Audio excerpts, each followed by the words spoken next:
Everybody, welcome back to Real Estate Unlocked with La Casa Realty Group and the Golden Key team. So I'm with Kenya Sarabia today, and she is here because we're going to talk about a very interesting subject. What are the top 5 mistakes buyers make when buying or searching for a home?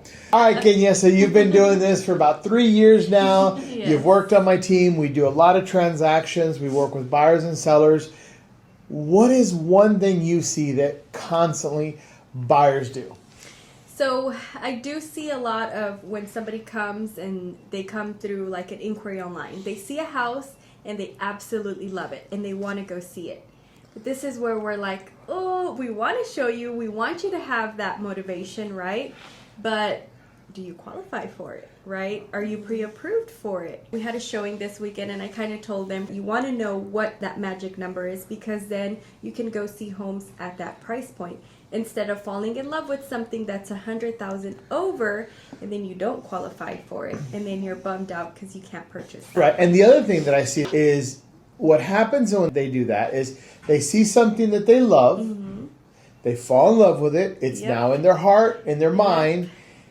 And when they're told, hey, you don't qualify for that amount, but we can still get you something.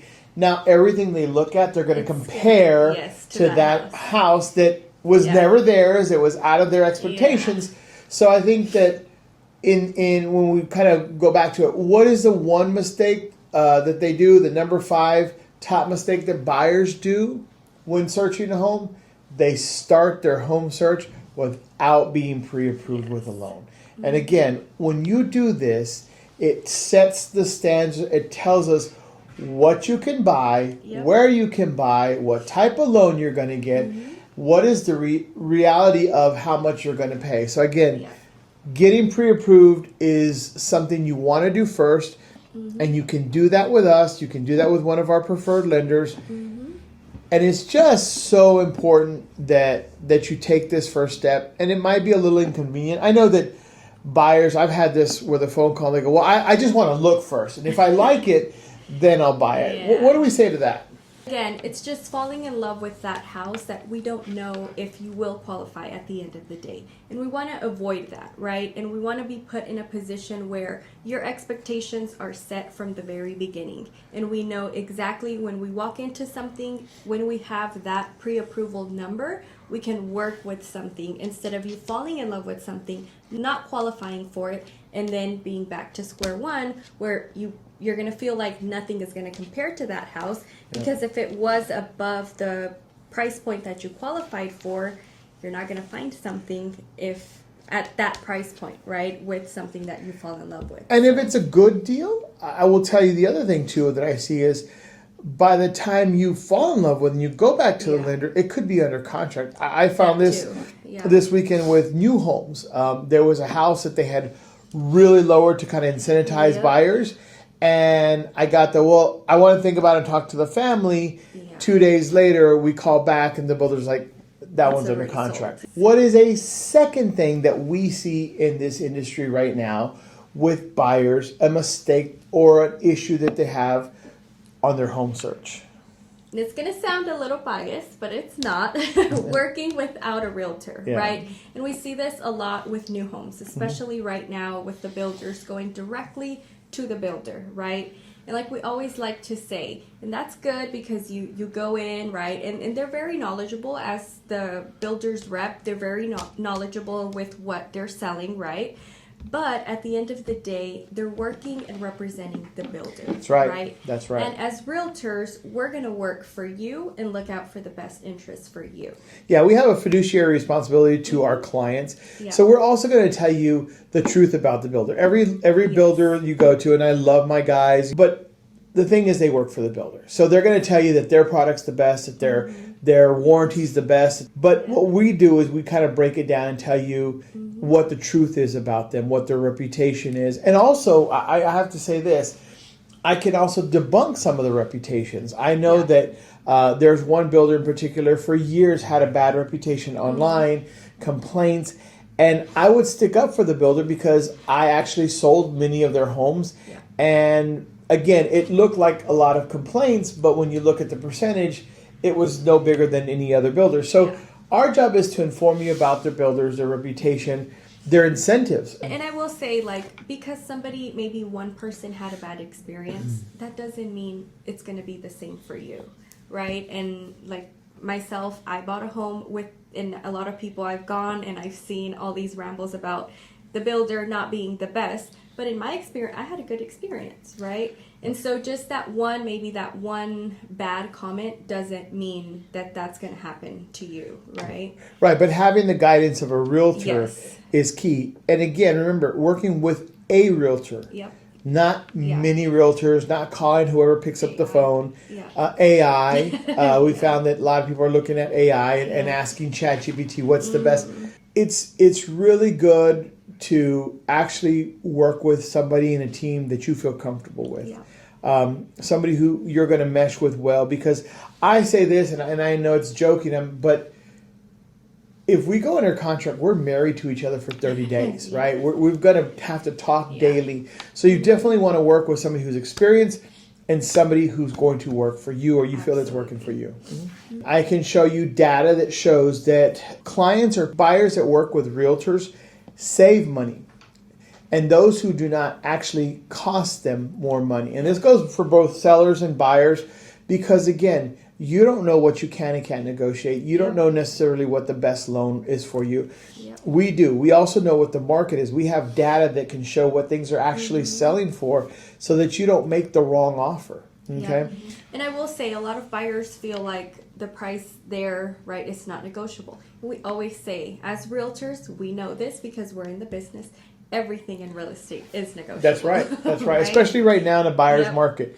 Everything's negotiable. Yeah. So let's talk about a third mistake that I see buyers do all the time in debt to income. I had this happen again. They bought the car before they bought the house. Yep. So tell us what happens there.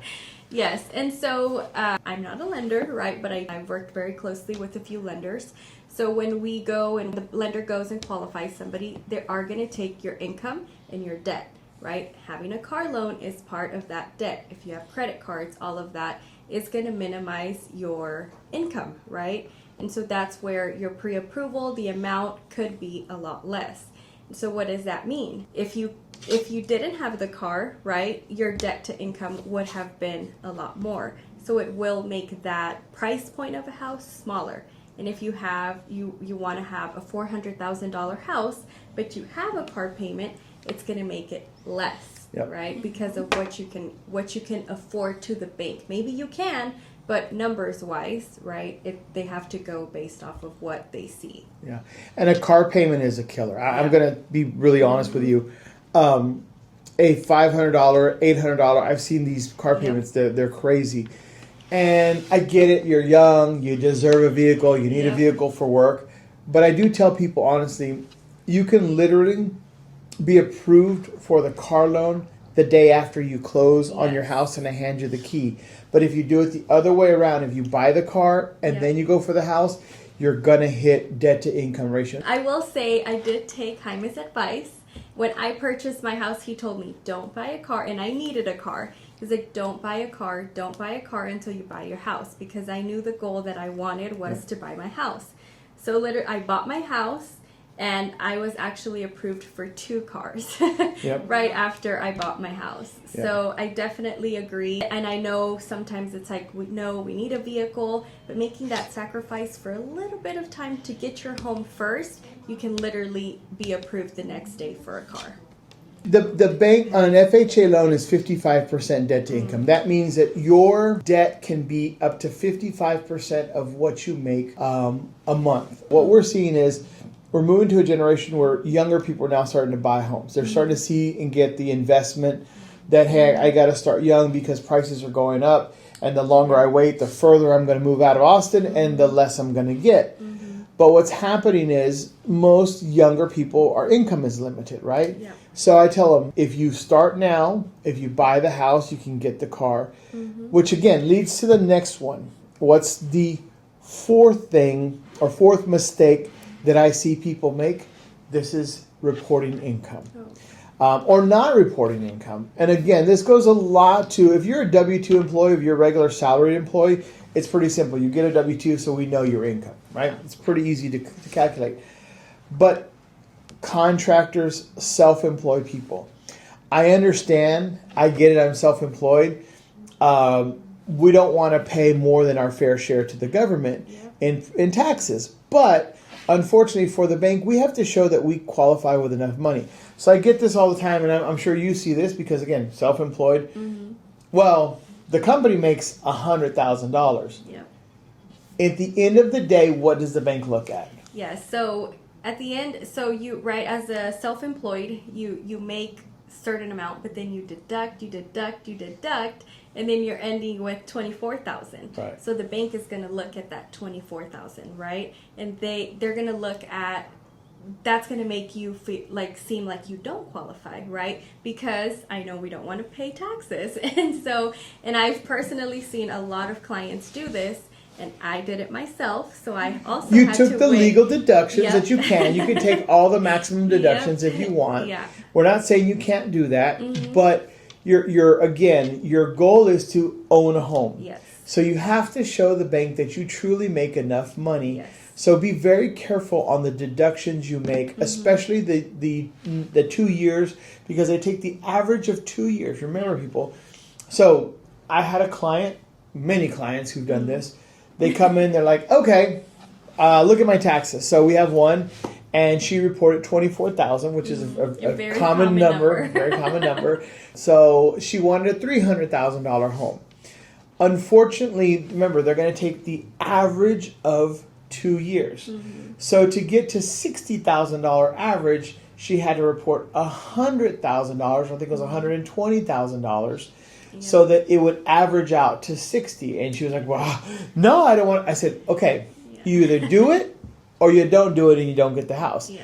And sometimes that will come back to bite you. Yeah. But again, I'm not a tax expert, but what I can tell you is home ownership gives you it starts building equity. There's a statistic that shows that net worth is how much a person has if they were to go liquid, if they were to cash out everything, how much cash would they have in hand? There's a statistic that shows that a renter's net worth in the U.S. is about $2,500. That's a renter's net worth. And they show the average homeowner who owns one home has an average net worth of over $200,000. Mm. So when we're talking about investment, when we're talking about long-term wealth, $2,500 as a renter or $200,000 as a homeowner. Mm-hmm. And then when you start adding more homes, well, your net worth goes up, right? So to me, buying a home, owning a home, investing in a home is the smartest thing you could ever do. You're a homeowner, I'm a homeowner, Carlina's a homeowner, everybody that works for me. So we've seen the value of home ownership. Mm-hmm. And what it can do for you. And that's why I'm so passionate about trying to educate people on being not just first-time homeowners. What is our saying? La Casa Realty Group, we turn renters into homeowners. In homeowners into investors. and that's our goal. So we talked about number 1 or number 5, looking at homes without being pre-qualified. Mm-hmm. 2, working without a realtor. Mm-hmm. Number 3 was debt to income, buying the car before the house. Mm-hmm. Number 4 was reporting income. Oh, yeah. How much money are you reporting? How much money are you saving? And the number 5, the top thing that buyers mess up on when home searching is telling me, I'm going to wait. Why is that? Why is that an error? Well, there's a lot of science behind that. And it could be that I hear, I'm going to wait because I'm going to save up for a down payment. I'm going to have more down payment. That way I can buy more house. Because what I'm approved for, I really don't like. Mm-hmm. And I think I save some more money. Kenya, what have you seen? How does that work out? What have we seen over the years? And the data, the statistics is there. 10 years ago, a house was so much cheaper here in Austin than it is now, right? And that's why a lot of people are having to buy outside of Austin. Even Kyle, right? Kyle 10 years ago was nothing. And now it's boomed so much, and yet now the home prices are going up. And we always say, and everybody's saying, well, let's wait for interest rates, because that's another one we see. Let's wait for interest rates to drop. Well, guess what? When interest rates drop, what do we see? Home prices go up. Yeah. So let's look at it this way. The data shows that the average person can save up to $2,500 a year. Now look at it this way. $2,500 a year is what you're going to save. Let's be generous. Let's say you save $5,000 over the next year, and homes go up $10,000. Yep. So you saved $5 to spend $10 to buy a home. Mm-hmm. Tell me, do those numbers make sense to you? Yeah. Absolutely not. And again, the data is there. The longer you wait, the more you're going to pay. Yeah. Not me. You. The longer you wait, the more you're going to pay. So I think you have to be really smart before you say, I'm going to wait. Now, there are people I do believe need to wait. People who need to fix their credit, people who need to do the income, the 2 years the right way. I believe that there are some people who just need to have some reason their lease or whatever financial situations. But for the most part, I think people want to wait because they don't want to settle. Yeah. Or that risk, right? Of like, maybe what if I can't afford it? But what if you can? Yeah. But what if you can? Well, okay. So let's play devil's advocate. So let's say you're in an apartment. Mm-hmm. Okay. So you're in an apartment. You got to park your car out there in the parking lot. Mm-hmm. You got to deal with the crazy neighbors, the partying, the people coming up and down, the management, right? What happens if you don't pay your rent in an apartment complex? You're out. How quick? Quick. Yeah. They're not going to wait. So it's 30 days, right? And you're out. Now, let's say that you buy a home. It's your home. You build equity in it. But let's say financial troubles happen. Yeah. What's the process of losing your home? So the bank does give you 6 months, right?